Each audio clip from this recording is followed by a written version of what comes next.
जय Shri Ram.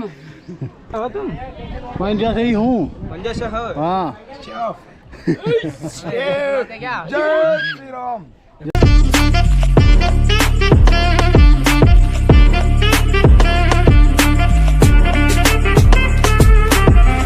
After soaking in the divine aura of Virupaksha temple, nestled in the heart of Hampi, I stepped out into the golden warmth of a late afternoon sun. Accompanying me were two spirited travelers from Italy, Sylvia and Marta, both enchanted by the spiritual and rugged charm of this ancient land.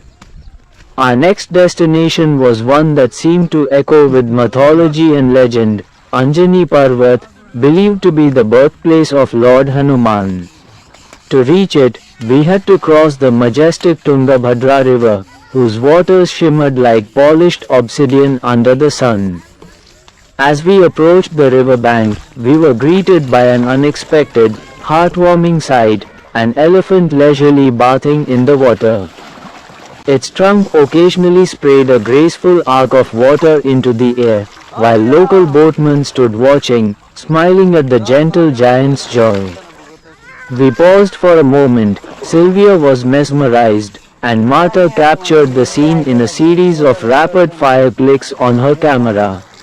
The journey was beautiful throughout, and as the river was shallow, we simply rolled up our pants and crossed it barefoot, feeling the cool flow beneath our feet. Who is name, Krishna? What? Full power, 24 hour, no toilet, no shower, yes. Once across, the landscape turned rugged and raw. Anjanadri Parvat stood tall in the distance, rising like a forgotten sentinel over the plains. The trail began from a humble base marked by a small arch and a few stalls selling coconuts and water bottles.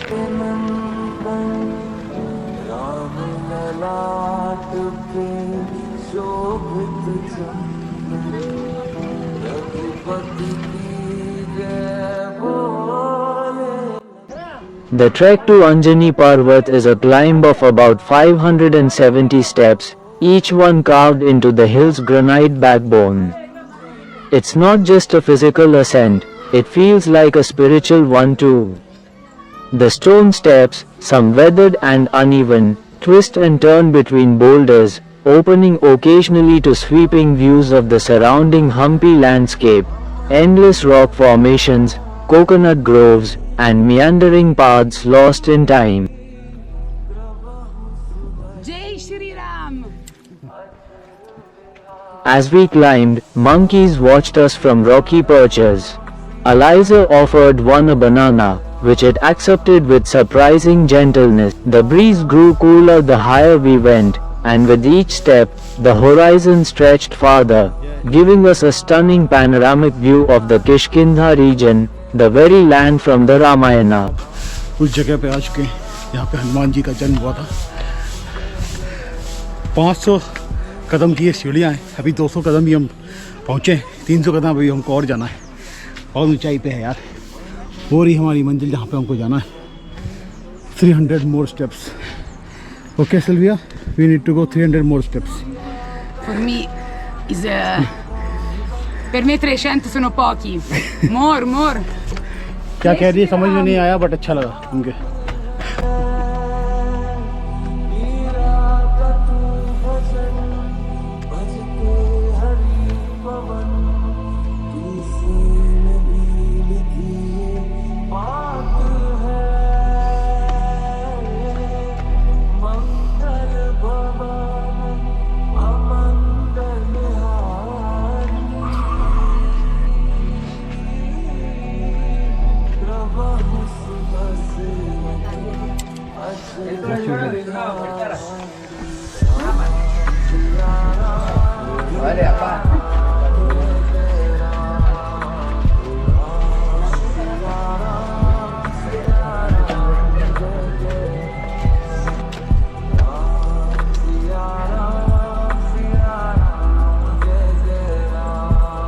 तो भाई ये है वो जगह, यहाँ पे हनुमान जी ने अपना जन्म लिया था। 575 स्टेप हम पूरे करके आए हैं यहाँ पे। हालत ख़राब हो गई है, बहुत ज़्यादा थक गए, गर्मी भी बहुत ज़्यादा है, बट आखिरी में आ गए। और इतनी ऊंचाई पे देखो भाई, वो दिख रही है हमें तुंगभद्रा रिवर, वो जो नदी दिख रही है वो तुंगभद्रा रिवर है। ओके, मेरी इटालियन दोस्त भी मेरे साथ हैं, वो भी बहुत ज़्यादा थक चुकी हैं, बट आए हैं तो यार जाएंगे तो ज़रूर। कम Sylvia and Martha.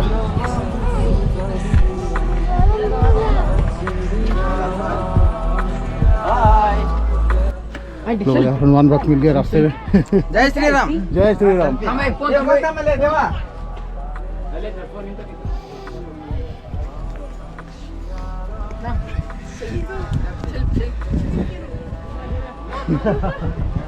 At the summit, we reached a modest white temple dedicated to Anjanadri, Hanuman's mother. From here, the view was breathtaking. The Tungabhadra looked like a silver snake winding through the red earth, and the ruins of Hampi dotted the plains like a memory scattered in stone. We sat there for a while, in silence, each lost in our own thoughts. Martha whispered, "This feels like the top of the world." And in that moment, as the sun dipped closer to the horizon, it truly did. कहाँ से हो तुम? मैं India से ही हूँ। India से हो? हाँ। जय Shri Ram. With the panoramic view of hills and rivers behind me, I felt a sudden tug at my heart. My mother, a devoted follower of Lord Hanuman, came to mind. I pulled out my phone and made a video call. The signal flickered but held strong enough to connect us. When she saw where I was, her eyes lit up. "You're at his birthplace," she said, her voice filled with emotion. I turned the camera around, showing her the temple, the prayer flags fluttering in the wind, the quiet reverence of the hilltop. We stood there together for a few moments, her miles away, yet deeply connected in spirit. We simply folded our hands, stepped barefoot across the cool stone threshold, and entered with quiet hearts. The priest offered us prasadam, and we sat for a moment, letting the energy of the space soak into our bones. After our short but soul-stirring visit, we made our way back down the steps, feeling lighter, as if something sacred had shifted inside us. Back at the base, our cheerful auto driver, who had been waiting patiently, smiled and said, "Next you must go for boating near the temple. Very peaceful spot." Tired but curious, we agreed. The thought of water again, of floating peacefully in a coracle or small boat, was the perfect way to unwind after the spiritual climb. With the sun now soft in the sky, we set off to this hidden boating point, hearts full, feet dusty, and spirits lifted by the magic of Anjanadri Parvat. No, I don't. No. Very costly. How much? He's saying 4,000 and 2,000. Oh, cazzo! No.